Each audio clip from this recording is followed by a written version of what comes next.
videozinho dele falando hoje. Graça e paz, meus amados irmãos. É uma honra estar aqui mais uma vez com todos vocês. Peço por gentileza que abram o livro sagrado na primeira epístola de Paulo a Timóteo, no capítulo 3. Nós leremos do versículo 1 até o versículo 16 em uma leitura alternada. Daremos continuidade ao estudo bíblico realizado na primeira carta de Timóteo.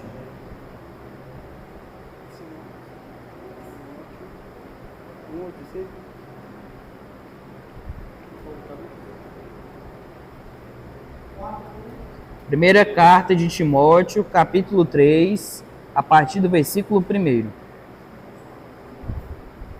Vou aguardar os irmãos procurarem.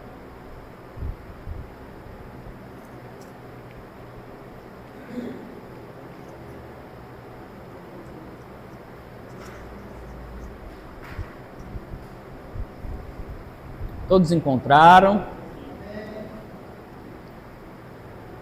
Eu lerei o versículo 1 e os irmãos o 2, assim por diante. Leremos todos juntos o versículo 16. Fiel é a palavra, se alguém aspira ao episcopado, excelente obra almeja.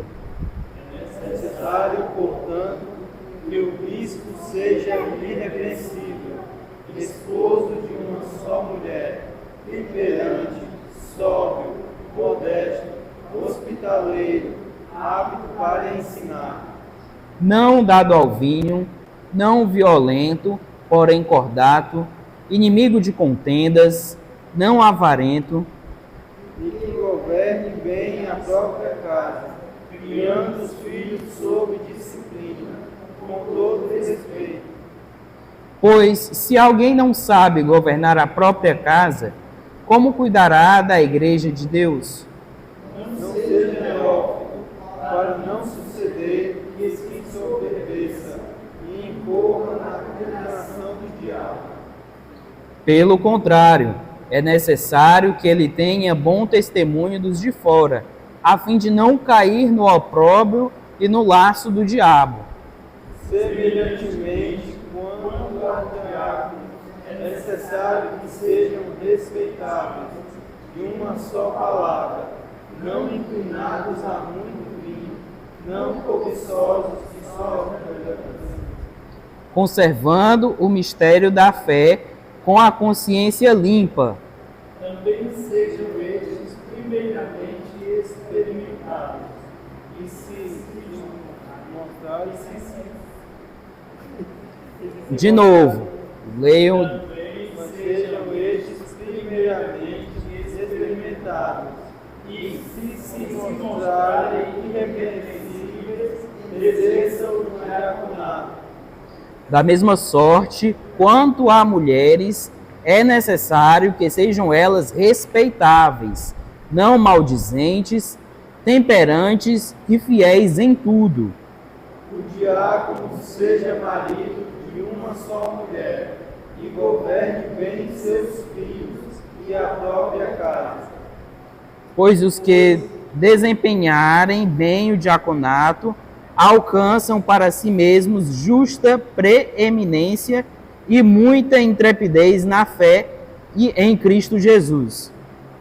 Escrevo-te estas coisas, esperando ver-te em breve. Para que, se eu tardar, fiquem cientes de como se deve proceder na casa de Deus, que é a igreja do Deus vivo, coluna e baluarte da verdade, todos. Evidentemente, grande é o mistério da piedade. Aquele que foi manifestado na carne, foi justificado em espírito, contemplado por anjos, pregado entre os gentios e crido no mundo, recebido na glória. Bora.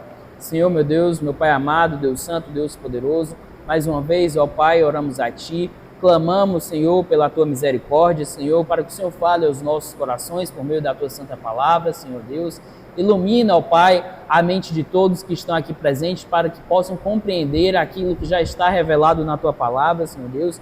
Do mesmo modo, Pai, ilumina, Senhor, a minha mente e ser comigo, ó Pai, para que eu possa expor de maneira fiel a Tua santa palavra, Senhor Deus. Assim eu te oro e te agradeço em nome de Jesus.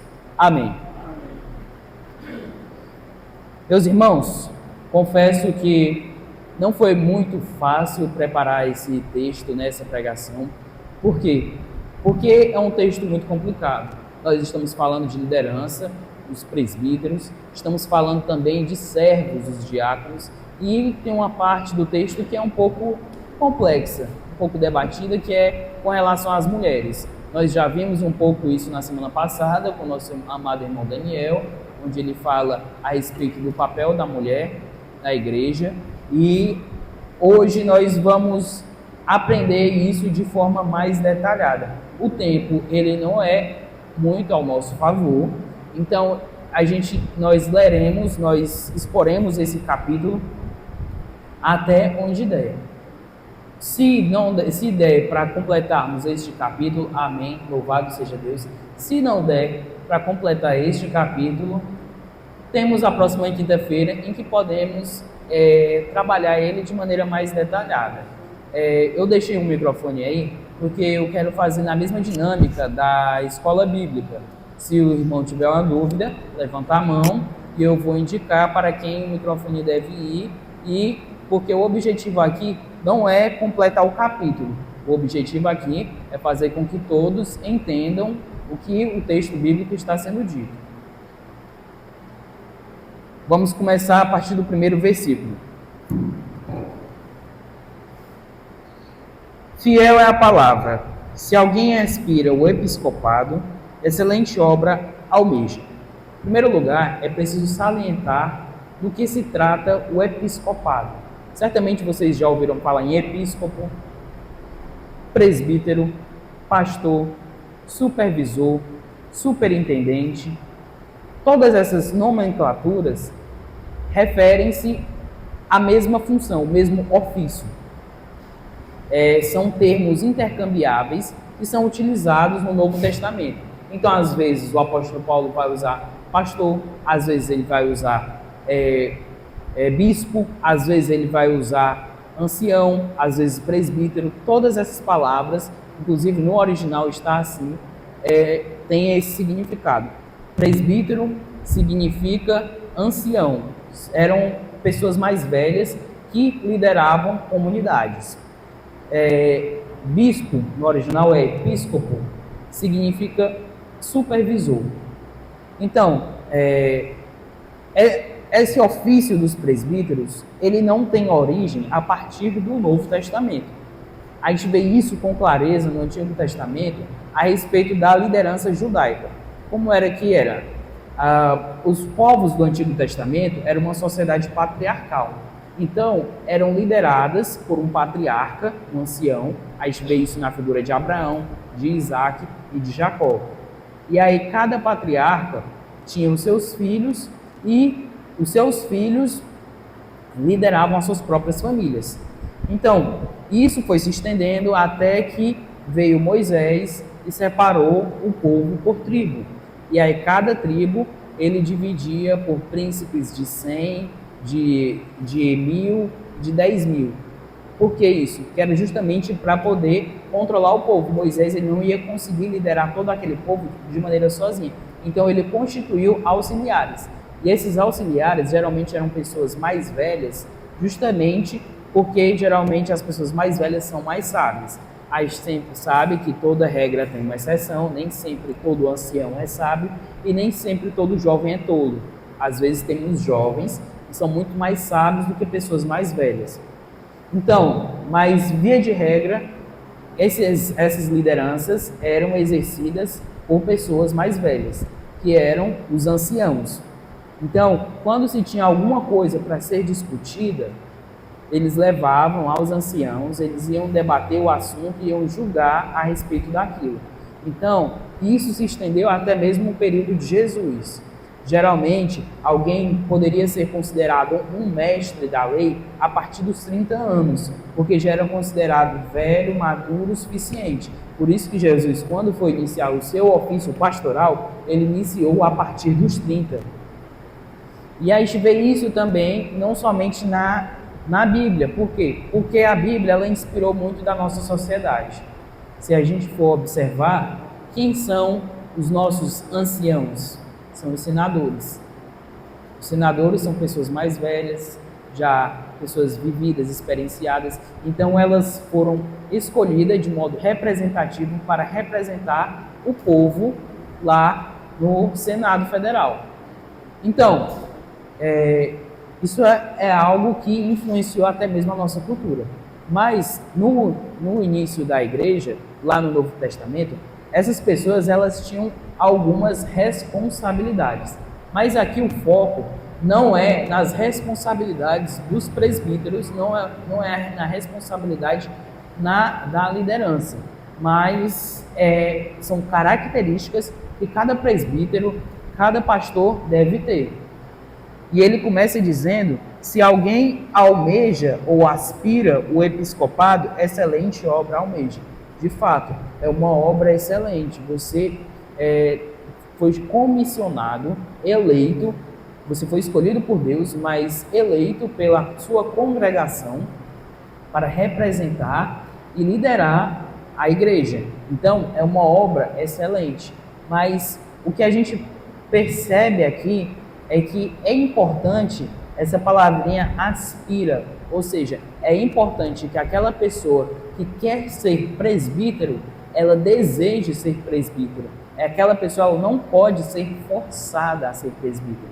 Então, por mais que ela tenha todas as características de uma pessoa, de uma liderança, se ela não quiser, você não pode obrigá-la. Mas às vezes as pessoas podem pensar, por serem piedosas, que eu não vou almejar o presbiterato, eu não vou almejar isso porque eu não quero aparecer para os demais. Eu quero permanecer aqui de maneira humilde, servindo aqui em outra função, ajudando, colaborando, mas eu não quero aspirar ao presbiterato porque isso pode, de certo modo, retirar a glória de Deus. Não, meu amado. É uma excelente obra. Então, se você aspira ao presbiterato, você está aspirando a uma excelente obra. Então, você deve se dedicar a isso. Então, o apóstolo Paulo ele vai dar as características de um presbítero. Então, logicamente, se uma pessoa que se diz presbítero e não tem essas características, então você já sabe que essa pessoa não é uma liderança bíblica. Então, portanto, essa pessoa é um falso mestre. Por quê? Porque ele não tem as características que são necessárias. E que características são essas? Vejamos no versículo 2. É necessário, portanto, que o bispo seja irrepreensível. Eu vou parar aqui um pouquinho. O que é que significa irrepreensível? Será que é uma pessoa que não tem pecados? Não. Se fosse assim, somente Jesus poderia ser o presbítero. Então, mas o que é que isso implica? Uma pessoa irrepreensível é uma pessoa que tem uma conduta moral ilibada. É uma pessoa que não vive em escândalos. Então, ele tem uma boa conduta tanto dentro da igreja quanto fora. Então, ele é reconhecido por ser irrepreensível, é uma pessoa que é fiel à palavra de Deus. Ele não, claro, ele pode pecar, pode eventualmente cair, mas isso não tem que ser uma marca da vida dele. Entendeu? A marca da vida dele tem que ser realmente essa conduta irrepreensível. Esposo de uma só mulher. Aqui a gente entra num ponto um pouco complicado. Por quê? Porque esposo de uma só mulher quer dizer que quem não é presbítero pode ter mais de uma mulher? Será que aqui a Bíblia está validando a poligamia? A poligamia ela é validada mesmo no Antigo Testamento? Não. Deus ele fez o casamento para ser um homem e uma mulher. Mas no Antigo Testamento a gente vê que Davi tinha muitas esposas, que Salomão teve 700 esposas e 300 concubinas. Isso é uma validação bíblica a respeito da poligamia? De modo algum. Por quê? Porque o primeiro bígamo, ou seja, a primeira pessoa que teve 2 esposas, foi um descendente de Caim. Então, o casamento com mais de uma pessoa já não era visto como bons olhos entre os filhos de Deus. Então, começou dentro de uma linhagem perdida, que era a linhagem de Caim. Só que isso, eventualmente, também se espalhou para os filhos de Deus. Por quê? Porque existia uma lei que permitia, caso a sua esposa não pudesse lhe dar filhos, então o homem era liberado para contrair um novo matrimônio, para que essa segunda esposa tivesse filhos em nome da primeira, e o filho dela seria considerado filho da primeira. Então, Deus permitiu, essa não era a sua vontade decretiva, mas ele permitiu naquele contexto do Antigo Testamento em que era necessário que o povo se multiplicasse. Mas sempre que a gente vê alguém envolvido com mais de uma esposa, nunca é dentro de um bom contexto. Abraão e Agar e a Sara, o que foi que aconteceu? Quase o lar dele foi destruído. Por quê? Porque Agar, depois que teve um filho, ficava zombando da Sara, a esposa principal. E Abraão não age de maneira sábia com isso. Então, Sara expulsa Agar. E esse padrão ele vai se repetindo ao longo do tempo. O mesmo acontece com Jacó, que teve mais de uma esposa, teve 4, e os seus filhos brigavam entre si, as esposas brigavam entre si. Então, nunca é algo positivo. A Bíblia nunca retrata um casamento com mais de uma mulher como algo positivo. Aí chega no ápice de Salomão, que teve 700 esposas e 300 concubinas, e o seu reino foi dividido e entregue ao seu servo. Por quê? Porque as esposas influenciaram Salomão a construir templos de seus deuses em Jerusalém, de frente para o templo do Deus verdadeiro. E não somente isso, como ele prestou culto a esses deuses. Então Salomão se tornou idólatra por conta de um casamento que desprezava a lei do Senhor. Então, quando a gente vê, mesmo no Antigo Testamento, sempre que um homem se casa com mais de uma mulher, ele está em um contexto muito ruim. Por isso a importância do presbiterato de uma única mulher. Só que é muito improvável que aqui o apóstolo Paulo estivesse falando a respeito de hipergamia. Não, por quê? Porque dentro da cultura greco-romana isso era muito mal visto. Mas dentro de algumas comunidades judaicas, o casamento com mais de uma esposa era permitido. Então poderia ser que estes homens, ao entrar na igreja, influenciassem de modo negativo a congregação. Então, para evitar isso, o apóstolo Paulo fala a respeito de uma só mulher, só que vai além. Por quê? Porque aqui, quando ele fala, novamente, com palavras parecidas, mas ele fala no contexto de viúvas, ou seja, esposas de um só marido, é altamente improvável que uma mulher se casasse com mais de um homem. Então, também não é nesse contexto. Então, o que é que ele quer dizer com essa construção frasal que era muito incomum para aquele período de tempo? Que só aparece nessas duas únicas passagens aqui da primeira carta de Timóteo. Quando ele fala esposo de um só marido e esposo de uma só mulher, ele também não está falando de um homem que se casou e teve uma esposa, né, e a sua esposa morreu e ele contraiu um novo matrimônio. Ou então a esposa adulterou e ele casou novamente. Também não é nesse contexto, mas é no contexto de fidelidade. Um homem, um presbítero da casa do Senhor, ele não pode ter uma esposa e também não pode ter um amante. Então, dentro do contexto, essa interpretação faz mais sentido, da fidelidade conjugal, tanto da esposa quanto do marido. Oi.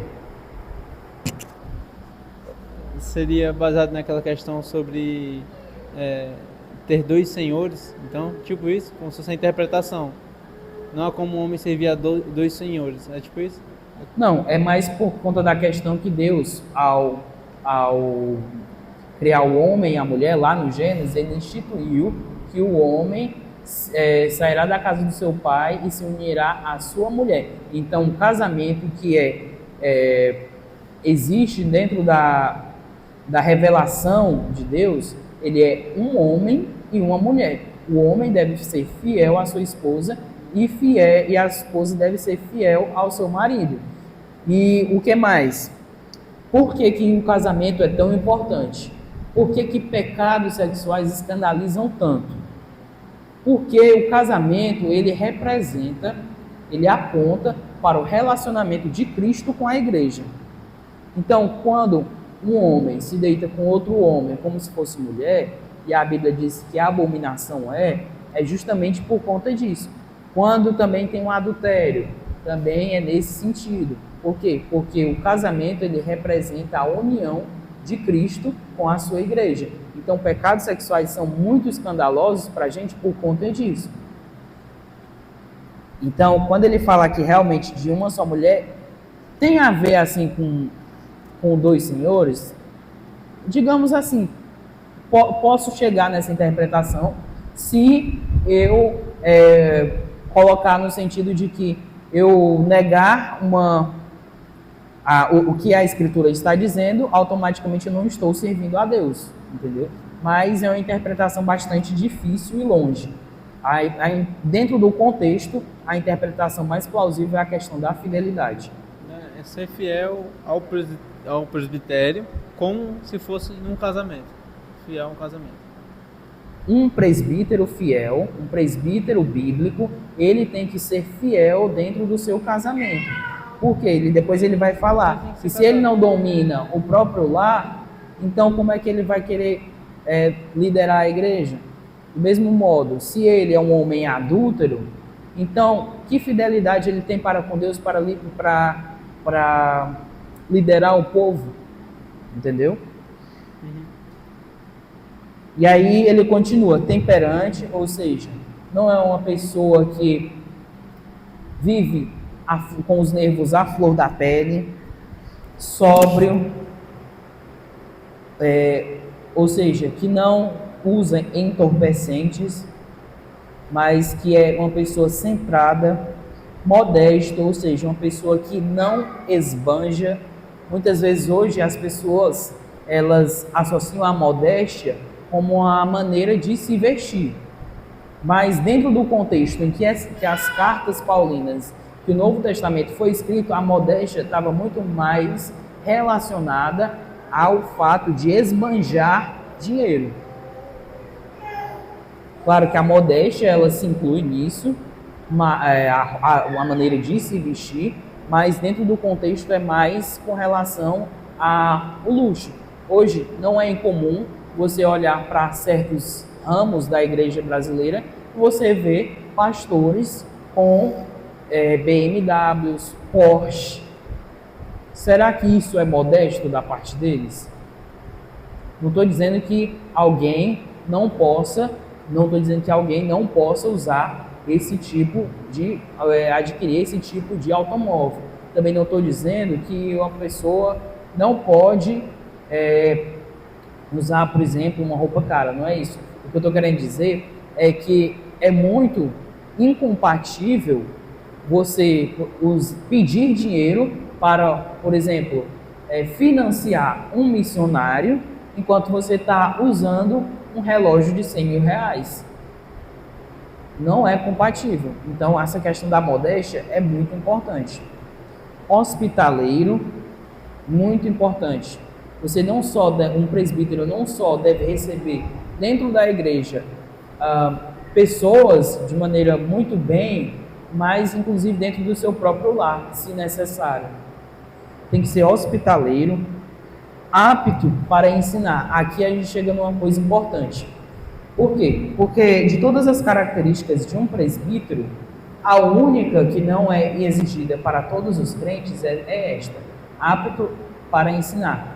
Essa característica ela é exclusiva para os presbíteros, tanto que vai ter a lista das características dos diáconos e não é exigido dos diáconos aptidão para ensinar, mas dos presbíteros, que são aqueles que lideram, que governam a igreja, estes sim têm que ser aptos a ensinar. Uma coisa que pode acontecer muito, infelizmente acontece muito dentro da nossa igreja, uma falha nossa, é de presbíteros que não ensinam. Presbíteros que são nada mais, nada menos do que gestores. Eles sabem muito bem como governar, como liderar a igreja com relação a coisas administrativas, sabem organizar as finanças da igreja, sabem o que deve ser comprado, mas não têm aptidão para ensinar. Isso os desqualifica como presbíteros. Então, quando for ter votação para presbíteros e vocês, como membros, forem votar, vocês precisam estar cientes de que as pessoas que vocês estão votando têm todas essas características. Não dado ao vinho, o texto não está proibindo vocês de tomarem vinho, até porque a ceia do Senhor é feita com vinho, mas você não deve beber ao ponto de se embebedar. Então, um presbítero do Senhor não tem que ser algo comum, ou na sua vida, ou rotineiro, beber.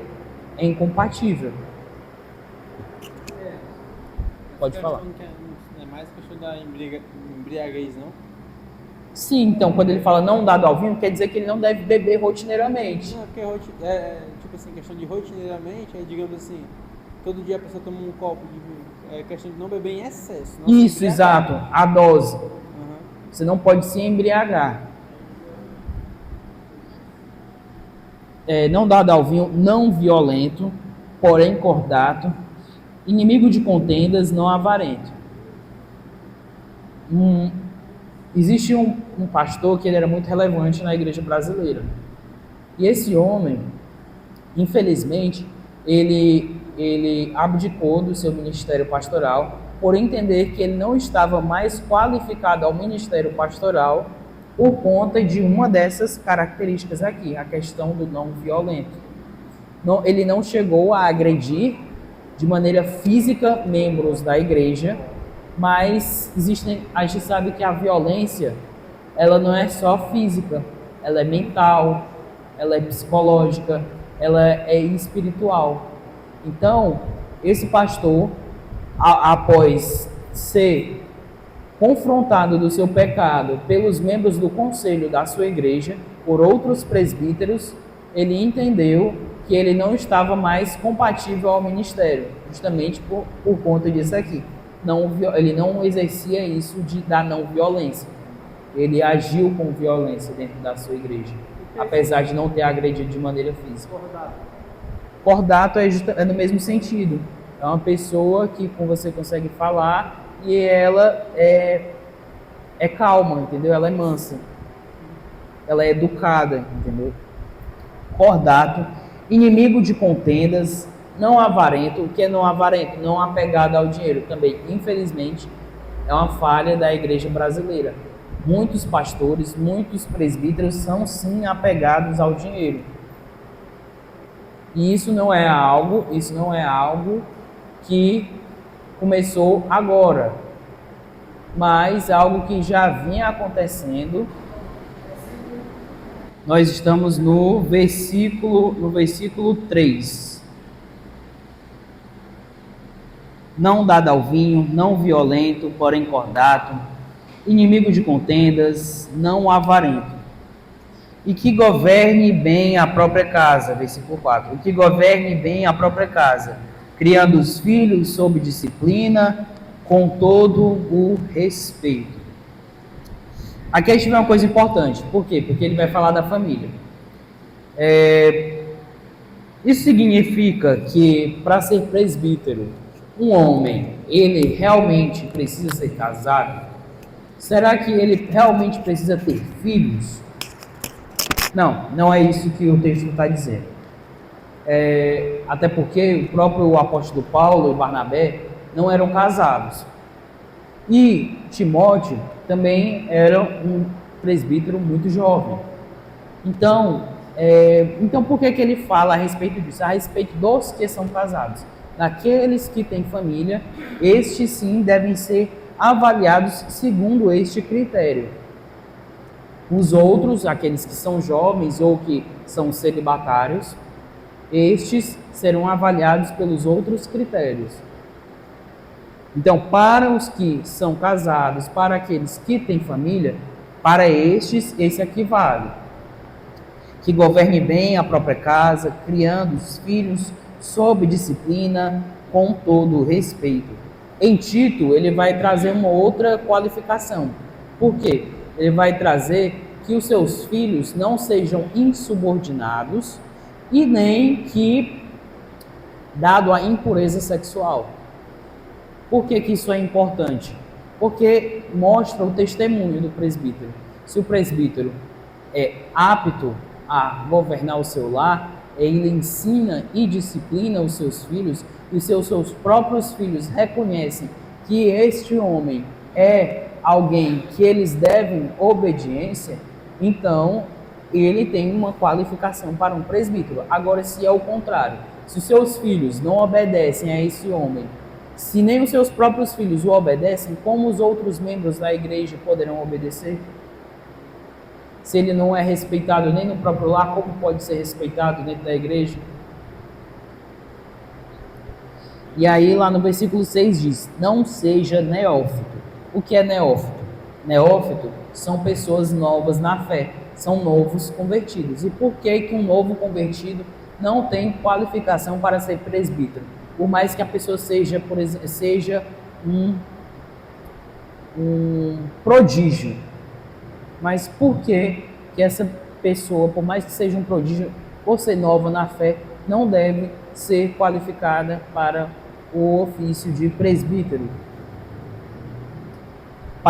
Para não suceder que se ensoberbeça e incorra na condenação do diabo.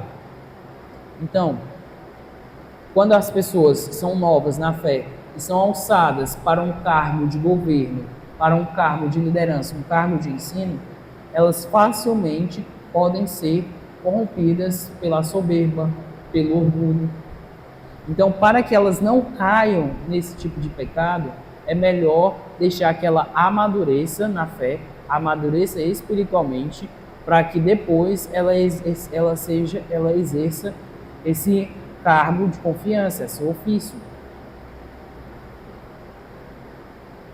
Pelo contrário, versículo 7, pelo contrário, é necessário que ele tenha bom testemunho dos de fora, a fim de não cair no opróbrio e no laço do diabo. No laço de... Alô? Som? Som? Som? Pronto. Então, para que ele não... Então, é necessário ter um bom testemunho, não só dos que estão dentro da igreja, mas também daquelas pessoas de fora, da vida secular. Não porque a gente quer parecer bem, não, mas é porque é importante, porque o seu testemunho, por vezes, vai ser a Bíblia que o ímpio não lê. Então é importante que ela tenha um bom nome, tanto dentro da igreja como fora. Semelhantemente, quanto aos diáconos, é necessário que sejam respeitáveis de uma só palavra, ou seja, não tenham uma palavra dobre, não tenham duas palavras, uma conduta na igreja ele é de um jeito, fora ele é de outro. Ele prega uma coisa dentro da igreja e vive outra fora da igreja. Então ele não pode ter duas palavras. Não inclinado a muito vinho, mais uma vez, repetindo aquilo dos presbíteros, mas qual é a diferença entre um presbítero e um diácono? O presbítero, ele governa, ele lidera a igreja, ele lidera a comunidade messiânica. e ele também tem que ter aptidão para ensinar. Isso não é necessário para os diáconos. Eles não precisam ter essa aptidão a ensinar. Por quê? Porque a função dos diáconos ela é mais administrativa. Como é que a gente vai ver isso? Lá em Atos dos Apóstolos, no capítulo 6, nós leremos do versículo 1 ao versículo 7.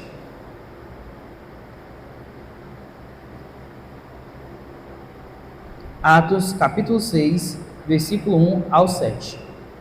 Leiamos. Ora, naqueles dias, multiplicando-se o número dos discípulos, houve murmuração dos helenistas contra os hebreus, porque as viúvas deles estavam sendo esquecidas na distribuição diária. Então, os 12 convocaram a comunidade dos discípulos e disseram: não é razoável que nós abandonemos a palavra de Deus para servir às mesas.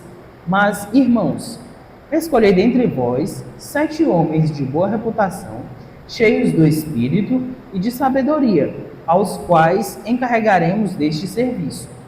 E quanto a nós, nos consagraremos à oração e ao ministério da palavra.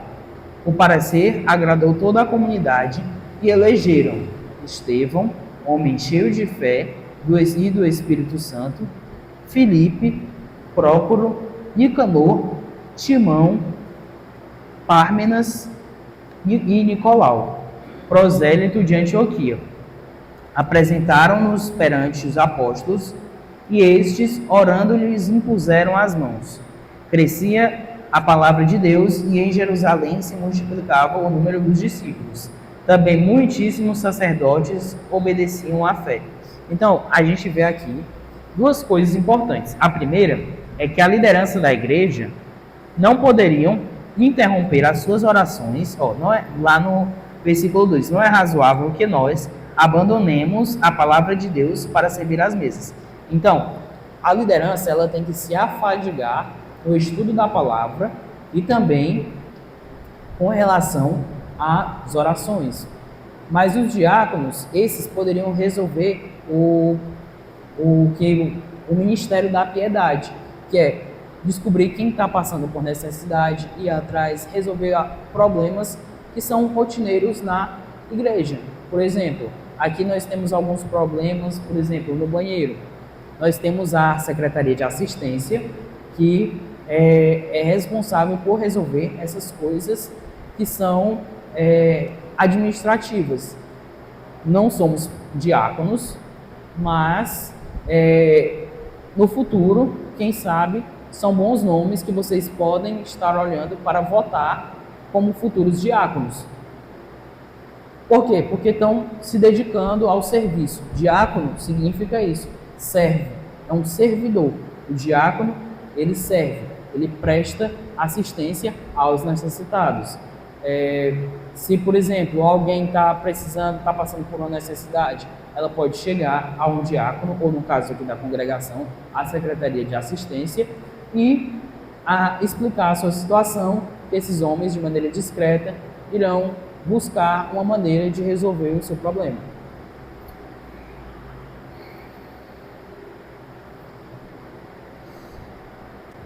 E aí ele continua no versículo 9 lá de 1 Timóteo capítulo 3. Não, vamos pelo versículo 8. Semelhantemente, quanto aos diáconos, é necessário que sejam respeitáveis de uma só palavra, não inclinados a muito vinho, não cobiçosos de sórdida ganância. Versículo 9. Conservando o mistério da fé com a consciência limpa. Apesar deles não terem aptidão para o ensino, é necessário que eles tenham uma consciência limpa. O que é isso? Eles precisam ter um bom testemunho, eles precisam entender a respeito da palavra para o seu próprio engrandecimento espiritual, para que ele seja, a palavra que está me fugindo agora, enfim, fugiu a palavra agora, mas é para que ele entenda mais a respeito da fé dele. Então a fé dele precisa ser uma fé consciente, conservando o mistério da fé Essa palavra mistério, o apóstolo Paulo ele costuma dizer, ele costuma utilizá-la para falar a respeito da palavra revelada, a respeito da Bíblia Sagrada. Então, quando ele fala a respeito do mistério, ele está falando a respeito da Bíblia mesmo. O mistério da fé com a consciência limpa. Também sejam estes primeiramente experimentados e se mostrem irrepreensíveis, exerçam o diaconato. Só que aqui, a partir do versículo 11, ele vai ter uma interrupção abrupta, porque ele está falando dos diáconos, mas aparentemente do nada, ele vai falar sobre mulheres. Da mesma sorte, quanto a mulheres, é necessário que sejam elas respeitáveis, não maldizentes, temperantes e fiel em tudo. Existe uma discussão teológica a respeito do que são essas mulheres. Existem duas posições na eclesiologia que disputam entre si. A primeira é a posição complementarista, ou seja, que o homem e a mulher, ambos feitos à imagem e semelhança de Deus, existem de maneira complementar. Eles exercem funções distintas, mas complementares dentro do ministério. Agora, existe uma outra classe de intérpretes que são conhecidos como os igualitaristas. O que é os igualitaristas? Eles acreditam que da mesma forma que homens foram escolhidos e separados pela parte de Deus para liderar, as mulheres de igual modo também podem exercer ministério. Existem grandes homens de fé que, infelizmente, adotam essa posição complementarista. São homens de Deus, crentes em Jesus, mas infelizmente adotam essa posição. Por que eu digo infelizmente? Porque toda a Escritura ela vai falar a respeito dos papéis que a mulher exerce, inclusive a gente viu na semana passada com o irmão Daniel, o papel complementar da mulher. E eu gostaria até de voltar lá no capítulo 2 para que os irmãos vejam que isso não é algo que eu estou tirando da minha cabeça. Leremos do versículo 13 ao 15. Vamos ler do versículo 12. E não permito que a mulher ensine, nem exerça a autoridade de homem, esteja, porém, em silêncio, porque primeiro foi formado Adão, depois Eva. E Adão não foi iludido, mas a mulher, sendo enganada, caiu em transgressão. Todavia, será preservada através de sua missão de mãe, e se ela permanecer em fé e amor, santificação com bom senso. Então, seria contraditório do apóstolo Paulo, no final do capítulo anterior, falar que as mulheres não poderiam exercer a autoridade de homem, e aqui, nesse versículo, dizer que elas poderiam exercer essa função. Outra coisa é que muita gente acredita que, principalmente na posição igualitarista, acredita que aqui, aliás, na posição complementarista, que aqui poderia estar se tratando das esposas dos diáconos. Só que o texto não favorece isso. Isso porque, quando ele está falando a respeito dos presbíteros, ele não faz uma pausa para falar a respeito das esposas dos presbíteros. Então, os presbíteros que exercem o governo sobre a igreja não teve essa pausa. Então, por que os diáconos, que são servidores, teriam isso? Teriam um espaço para falar das suas esposas. Então, não parece a interpretação mais plausível. Então, qual seria a interpretação quando ele fala da mesma sorte quanto a mulheres? É necessário que sejam elas respeitáveis, não maldizentes, temperantes e fiéis em tudo. Existem duas posições. A primeira posição é que se tratam de diaconisas, mulheres que igualmente servem dentro da casa de Deus, assim como os diáconos. E elas não estariam exercendo um papel de liderança, porque o papel de liderança, o papel de governo, é exclusivo dos presbíteros. porque eles estão aptos a ensinar. Do mesmo modo que para ser um presbítero, necessariamente precisa ser um homem. Por quê? Porque quando ele vai falar, lá no versículo 2 do capítulo 3, ele vai dizer esposo de uma só mulher. Então, aqui, obrigatoriamente, precisa ser um homem. E quanto aos diáconos, ele também vai repetir isso. Semelhantemente, quanto aos diáconos, é necessário que sejam respeitáveis de uma só palavra, não inclinados a muito vinho, não cobiçosos de sorte da ganância, conservam no mistério da fé, sejam... Peraí, eu vou procurar aqui. Sejam respeitáveis de uma só palavra, não inclinados a muito vinho, não cobiçosos de sorte da ganância, conservando o mistério da fé com misericórdia. Também sejam estes primeiramente experimentados, se mostrarem irrepreensíveis, exerçam diaconato. Lá no versículo 12, ó, o diácono seja marido de uma só mulher. Então, do mesmo modo que o diaconato tem que ser exercido, o presbiterato tem que ser exercido por homens, o texto também mostra que o diaconato também deve ser exercido por homens. Por quê? Porque o diácono seja marido de uma só mulher. E quando a gente viu lá em Atos, quem foi que os apóstolos escolheram para exercer aquele exercício administrativo? 7 homens. Ele não escolheu 3 homens, 3 mulheres, não.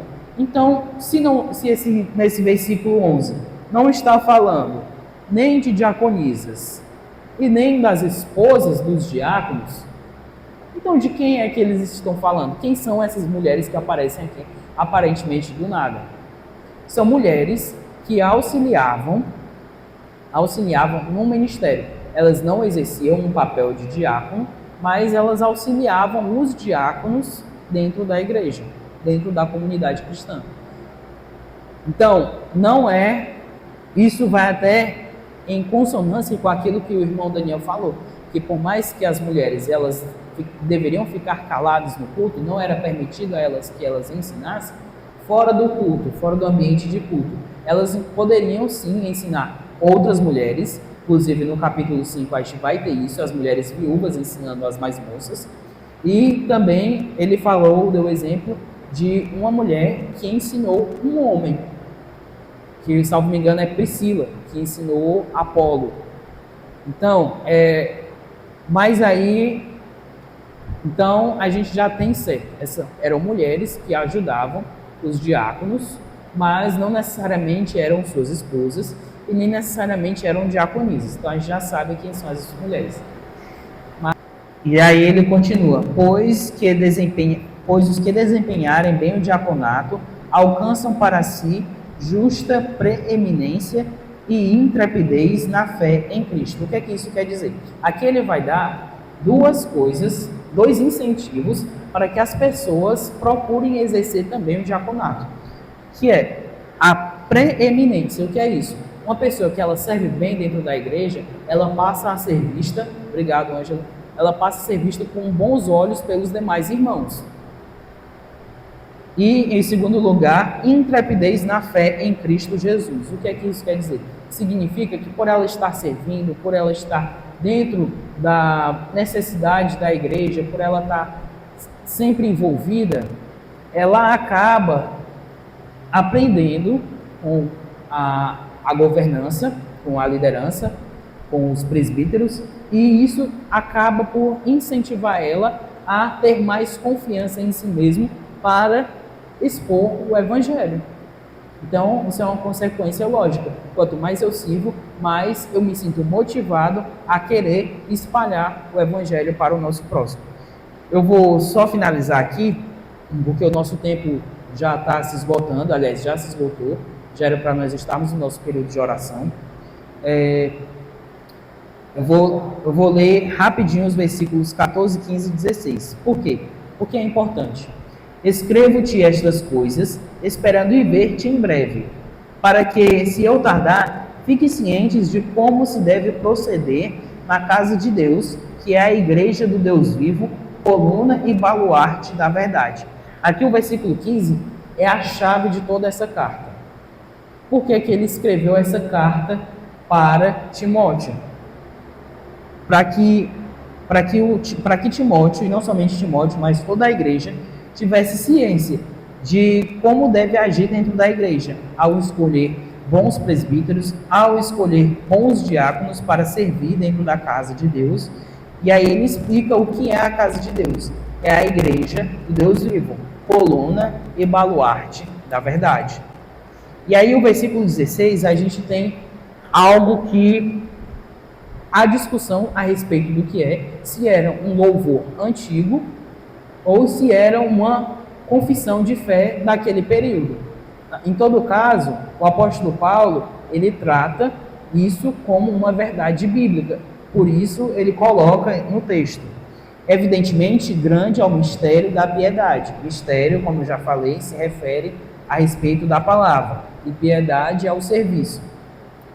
Evidentemente, grande é o mistério da piedade. Aquele que foi manifestado na carne, ele está falando de Jesus, da encarnação de Jesus, foi justificado em espírito. Aqui ele está falando da sua morte e ressurreição. Contemplado por anjos, pregado entre os gentios, ou seja, depois que Jesus morreu, ressuscitou e subiu aos céus, o evangelho foi pregado. A gente vê isso lá em Pentecostes, em Atos. E ainda hoje ele está sendo pregado entre os gentios, que somos nós, todos aqueles que não são judeus. Entre os gentios, crido no mundo, recebido na glória. Esse recebido na glória não está falando que depois que ele subiu aos céus e que ele foi pregado, aí só então ele foi recebido na glória. Não, aqui ele está falando da sua glória futura, quando ele retornar e nos levar para governar com ele, então ele será exaltado com todo o esplendor da sua glória.